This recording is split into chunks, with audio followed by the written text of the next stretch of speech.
In May of 1976, on a strip of rolling ground just outside Lancaster County, Pennsylvania, a woman named Ruth Halvorson stood in the middle of a freshly planted cornfield and did something no one in that valley had seen before. She scattered clover seed between the rows, not at the edges, not in a test patch. Between every single row of corn stretching across 42 acres of loam her husband had worked before her, and his father before him. The seed was small, dust almost, red clover, certified, bought in 2 burlap sacks from a dealer in Liddy's for $146.75. She carried it in a dented galvanized pail and walked the rows herself, one boot in front of the other, steady, deliberate, like she was measuring something only she could see. By noon, a pickup truck rolled up along the fence line, then another, and then a third. By 3 o'clock, there were 6 men leaning on the gate, and they were laughing. Let me tell you about Ruth Halvorson. She was 71 years old that spring, widowed 9 years earlier, when Lars Halvorson died in February of 1967 after 43 winters on that same land. No sons, 1 daughter in Harrisburg, who came out on Sundays. Ruth stayed, not because she had to, because she knew how. Her hands told you everything, thick across the knuckles, nails kept short, skin that had long ago stopped caring about cold or heat. When she shook your hand, she didn't squeeze. She held, like she was testing weight. And she had a way of looking at soil the way other people looked at people. Patient, curious, never in a hurry to judge. The men at the fence didn't see any of that. They saw an old woman wasting good ground. Ruth, one of them called out. It was Daniel Mercer, 38 years old, county extension agent, fresh degree from Penn State, press shirt even in the heat. You planting a pasture or a crop? The others laughed again, louder this time. Ruth didn't look up right away. She finished the row she was on, let the seed fall evenly, took 2 more steps. Then she turned. Both, she said. That got a bigger laugh. Daniel stepped forward, resting his arms on the top rail of the gate. Clover competes, he said. You'll choke your nitrogen. Corn needs clean rows. You know that. Ruth walked toward the fence, slow, not defensive, not apologizing, just walking. I know what corn needs, she said. Then why this? He asked, gesturing out across the field. You're cutting your own yield. There was a pause. Not long, just long enough that the wind moved through the young corn leaves and made a sound like paper being folded. Ruth set the pail down by her boot. Because the ground's tired, she said. Another ripple of laughter. Shorter this time. Sharper. Tired? One of the men echoed. You put 120 pounds of nitrogen on that field last year. Ruth nodded once. I did. Then it's not tired, Daniel said. It's fed. Ruth looked past him, out toward the road, where the gravel shimmered in the heat. Fed ain't the same as healthy, she said. Nobody answered that. So Daniel did what people do when something doesn't fit inside what they already know. He smiled, and then he laughed. Not cruel, not angry, just certain. The kind of laugh that says this conversation is already over. Ruth, he said, shaking his head, you can't outguess agronomy with a seed bucket.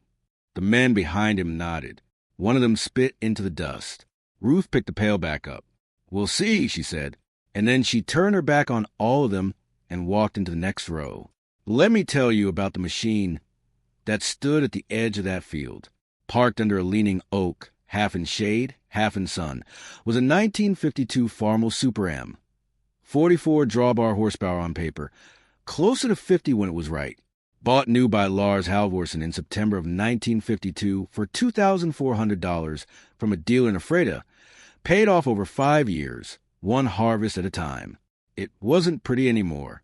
The red had faded to something between rust and memory.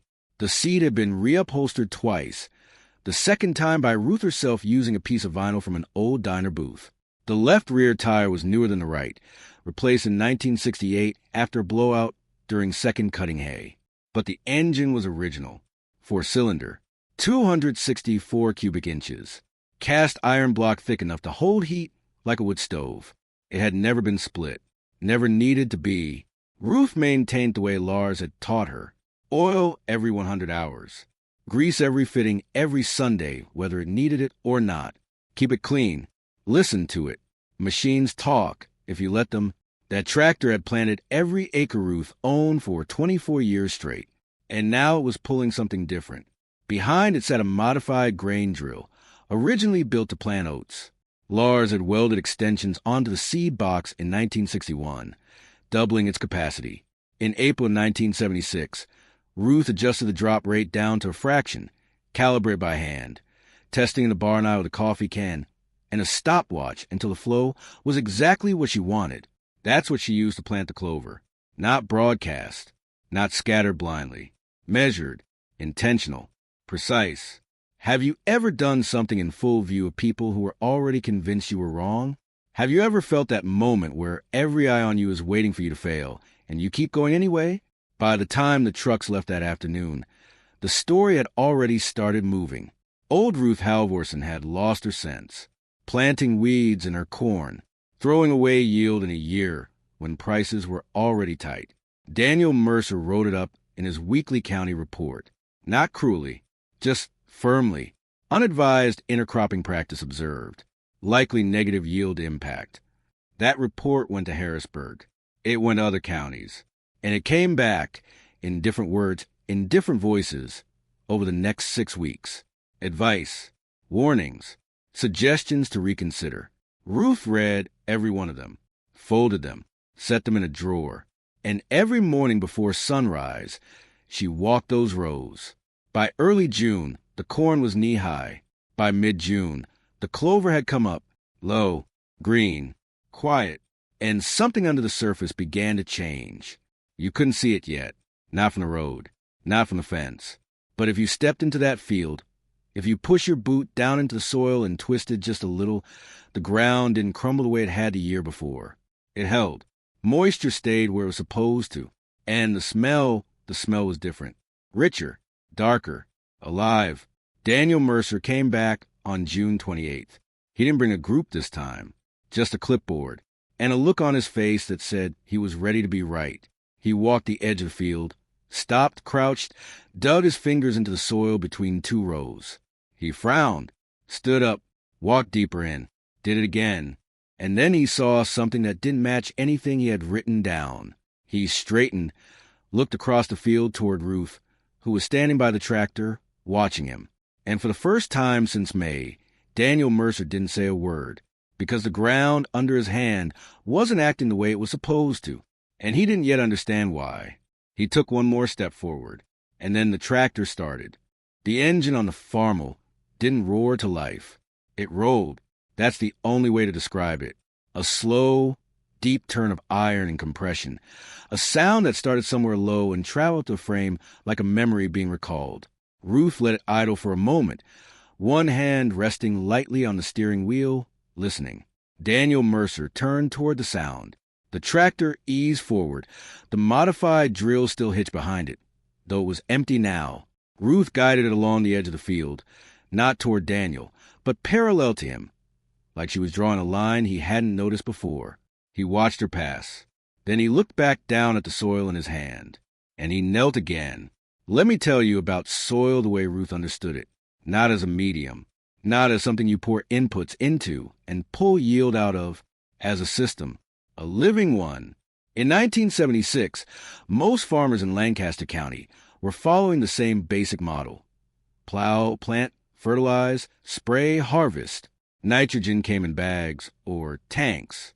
Phosphorus and potassium were measured and applied. Weeds were something you eliminated. Clean fields were the goal. Bare ground between rows meant control. Ruth had followed that model too, for years, and she had watched something happen. Yields went up at first, then they plateaued. Then they required more input to stay where they were. The soil got lighter, not in color, in structure. It broke apart too easily. It dried faster. It crusted after rain. Tired, she called it. Daniel called it something else. He called it manageable. Until now, he pushed his fingers deeper into the ground, past the top inch, into the darker layer below. It was cooler there, moist, and threaded through it Almost invisible were tiny white strands. He pinched one between his fingers. It stretched, didn't break. He frowned harder. "What is that?" he said, moored himself into Ruth. Ruth shut the tractor off. Silence settled in. "Roots," she said. He shook his head. "Corn roots don't look like that." "They ain't corn," she said. He stood up slowly. "You're telling me that Clover is doing this?" Ruth walked over, wiped her hands on a cloth she kept tucked into her back pocket. "I'm telling you the ground don't like being empty," she said. Daniel looked out across the rows. The clover was still low, easy to dismiss if you wanted to, but it was everywhere, between every row. A second crop that wasn't meant to be harvested. "Even if it is," he said, regaining some of his footing, "you're still competing. Water, nutrients." Ruth shook her head once. "Not the way you think." And here is where most people would have argued, would have pulled out data, would have tried to win. Ruth didn't. She reached down, scooped a handful of soil, and held it out. "Feel that," she said. Daniel hesitated. Then he took it. It didn't fall apart in his hand. It stayed together, just enough, like it knew where it belonged. "Explain it," he said. So she did. "Let me tell you something technical. The way Ruth might have if she had ever stood in front of a classroom. Nitrogen, the thing every corn plant needs most, doesn't start in a bag. It starts in the air. 78% of the air you're breathing right now is nitrogen gas, but plants can't use it in that form.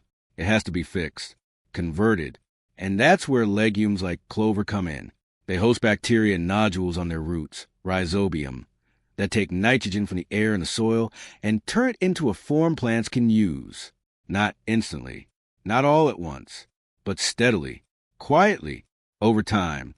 So instead of dumping 120 pounds of nitrogen on a field in one shot, Ruth was growing it, right there, in place, while also covering the soil, holding moisture, feeding the microbes that made everything else work.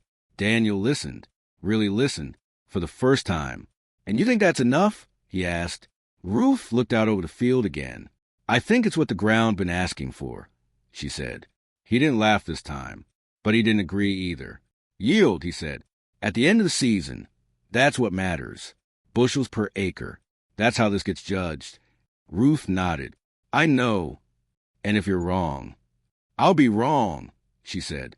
No hesitation. No defense. Just fact. Daniel looked at her for a long moment. Then he did something he hadn't planned to do when he drove out that morning. "I want to measure it," he said. Ruth raised an eyebrow.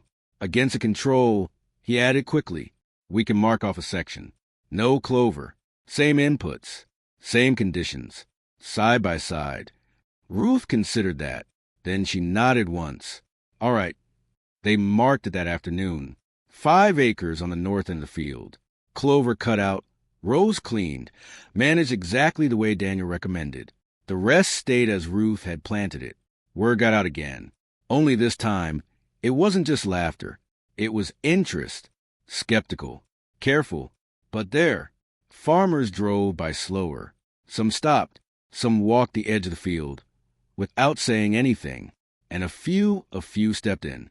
By late July, the difference started to show. Not in height. Not in color. Those were close enough that you could argue either way. It was in the way the plants held themselves. In the heat. In the dry stretch that hit the county between July 19th and August 3rd, when rain skipped Lancaster completely and temperatures pushed past 90 for 10 straight days. That's when the control plot started to show stress. Leaves curling, edges crisping, soil cracking between the rows. The clover field didn't. It stayed darker, cooler, and the corn didn't curl. Daniel came back on August 1st. He didn't bring a clipboard this time.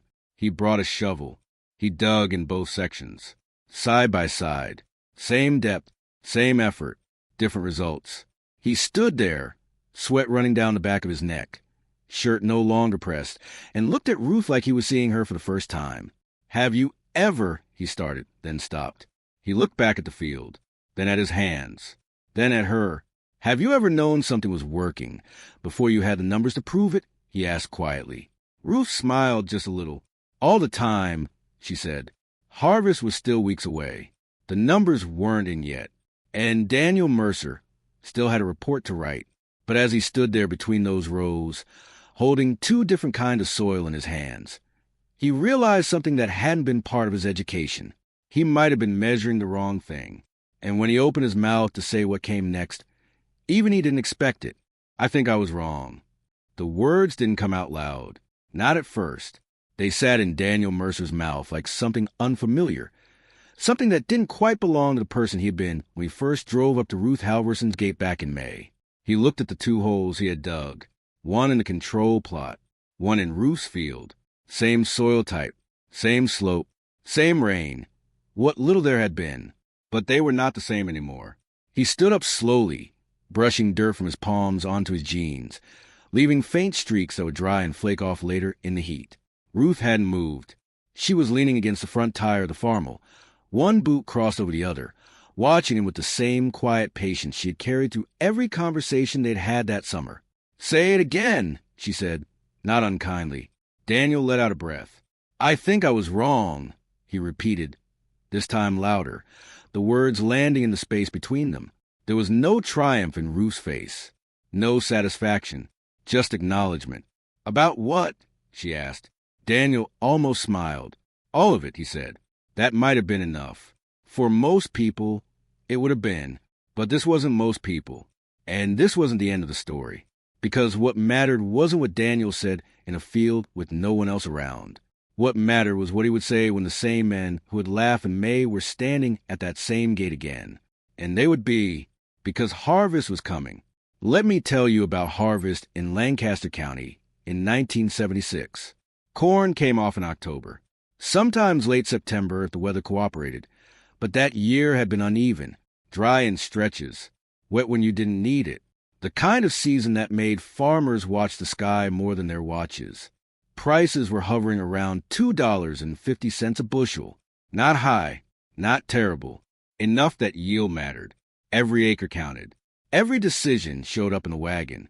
Word had spread far enough by then that Ruth's field wasn't just a curiosity anymore. It was a question, and people wanted an answer. On October 6th, the first combine rolled onto Ruth's property. Not hers. She didn't own one. She had always hired that work out, same as Lars had. The machine belonged to a neighbor, a 1968 John Deere 55 EB, two-row cornhead, powered by a 303 cubic inch engine, putting out around 100 horsepower. Not new, but reliable. Paid off. Maintained the way things were maintained back then, by listening more than guessing. The operator was a man named Carl Brenner, 52 years old, steady hands. Didn't talk much unless there was something worth saying. He climbed down from the cab, looked out over the field, and then at Ruth. "You sure about this?" he asked. Ruth nodded. "Start on the north end," she said. "Control plot first." Carl nodded back. He didn't laugh. He had seen too many seasons to laugh at something he didn't understand. By mid-morning, the first wagon was filling. Daniel Mercer was there. So were 4 of the 6 men who had stood at the gate in May. They didn't stand at the gate this time. They stood in the field, watching, counting. Carl ran the combine steady, row by row, the machine humming in that familiar rhythm of cutting, feeding, threshing, separating. When the wagon was full, they stopped, measured, weighed, calculated. Daniel wrote the number down. Then he looked at Ruth. "Ready?" he asked. She nodded. They moved the combine into the Clover section. Same speed, same rows, same machine. The only difference was what had been growing between the corn for the last 5 months. By early afternoon, the second wagon was full. They stopped again, measured, weighed, calculated. Daniel didn't write right away. He checked the numbers once, twice. Then he handed the notebook to one of the other men. "Check me," he said. The man did. Silence stretched out across the field, broken only by the ticking of the combine engine as it cooled. Finally, the man handed the notebook back. "They're right," he said. Daniel looked at Ruth, then at the others, and then he did something that mattered more than any number on that page. He spoke. "Control plot," he said, his voice carrying just enough to reach everyone there. "Came in at 142 bushels per acre." A few nods. That was solid, respectable. Then he turned slightly, angling his body toward the rest of the field. Ruth's field, he said, average 167. No one laughed. Not one. The difference hung there. 25 bushels. On 42 acres. That wasn't theory. That was money. That was proof. Have you ever stood in a place where something you dismissed turned out to be not just right, but better than anything you thought you understood? Have you ever had to decide in that moment whether you were going to protect your pride or change your mind? Daniel didn't hesitate. He stepped forward, closing the distance between himself and Ruth, and held out his hand. "I owe you an apology," he said. Ruth took it. "You don't owe me anything," she said. I laughed, he said. "So, did they?" she replied, nodding toward the others. There were a few uncomfortable shifts. Boots in dirt. Eyes not quite meeting. Daniel shook his head. "I'm the one who wrote it down," he said. "I'm the one who told people this wouldn't work." Ruth considered that. Then she nodded once. "Then write this down," she said. He almost smiled again. "I will." And he did. The report he sent to Harrisburg that week didn't read like the one he had written in May. It was longer, more detailed, careful in a different way. Observed intercropping system utilizing red clover between corn rows resulted in a measured yield increase of approximately 17.6% over control under comparable conditions.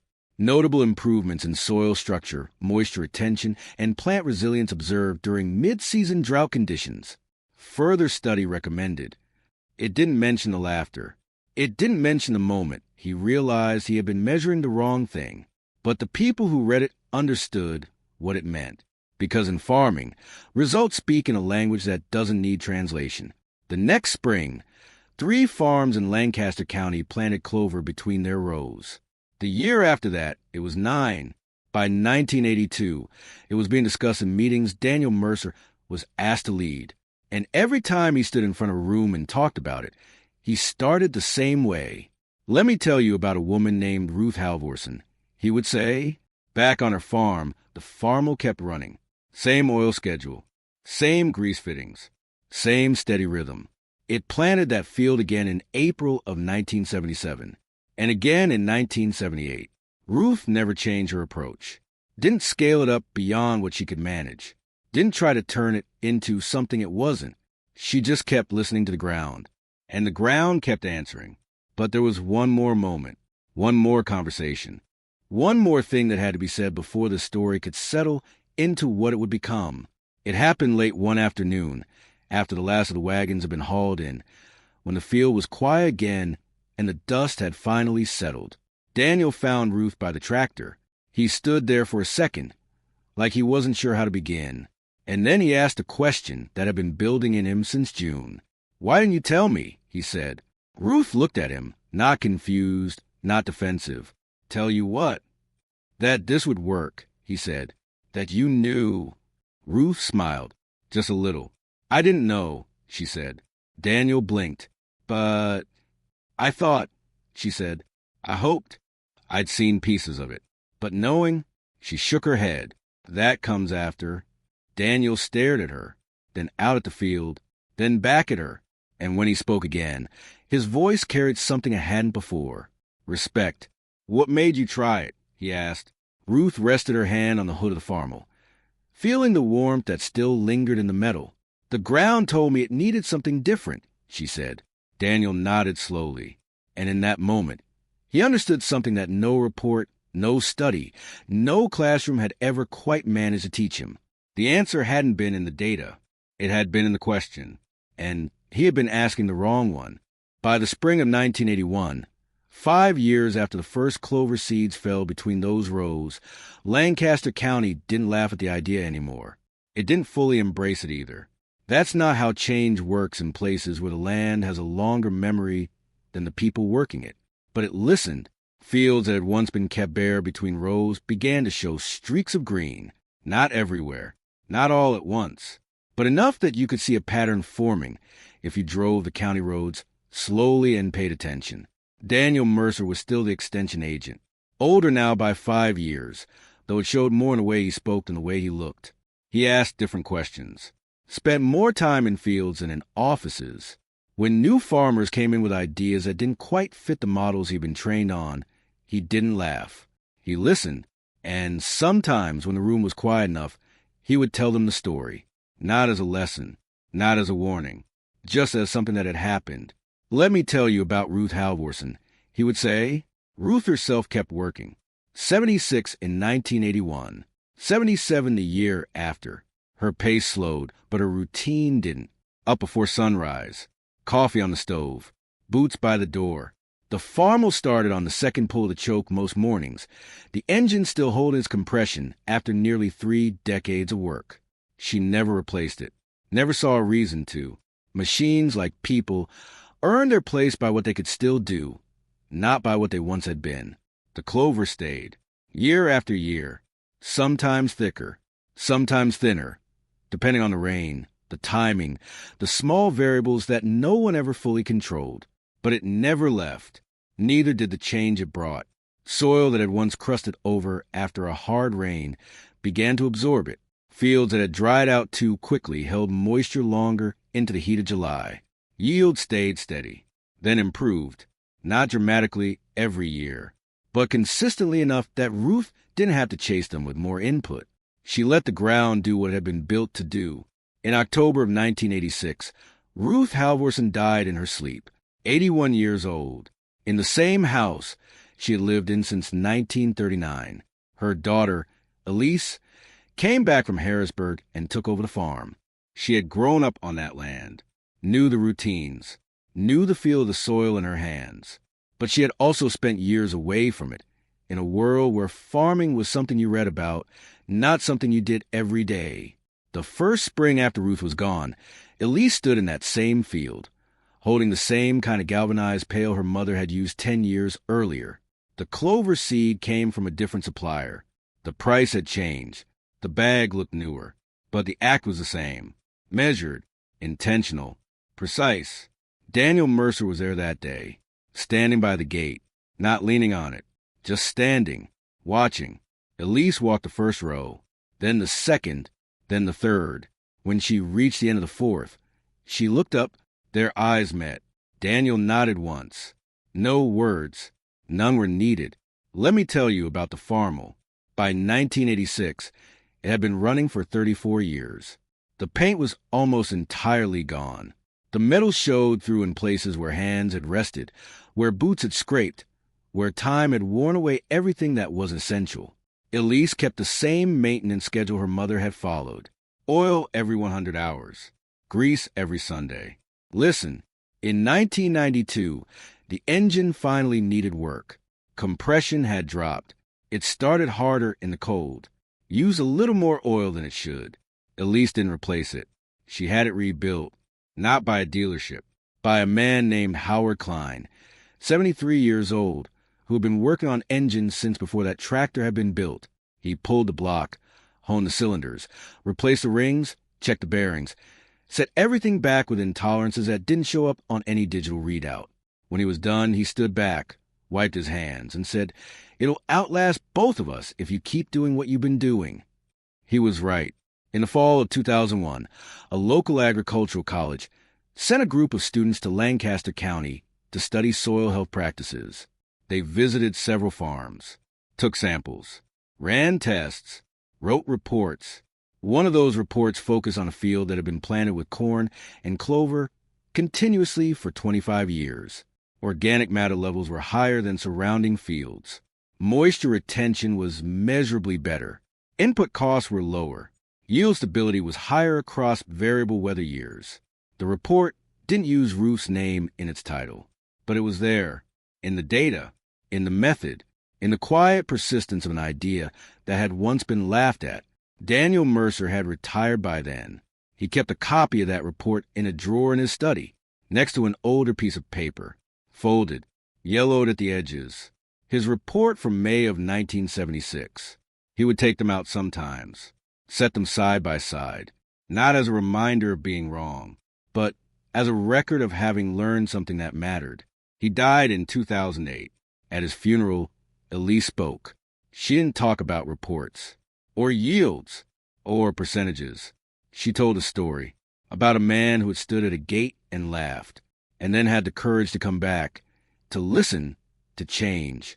The farmer was still running, parked under a different tree now.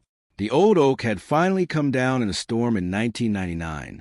The new one was smaller, would take time to grow into the kind of shade the tractor seemed to prefer. Elisa's son, Mark, had taken over most of the work by then. 4th generation. Same field, same rows, same quiet line of clover threading its way through the corn.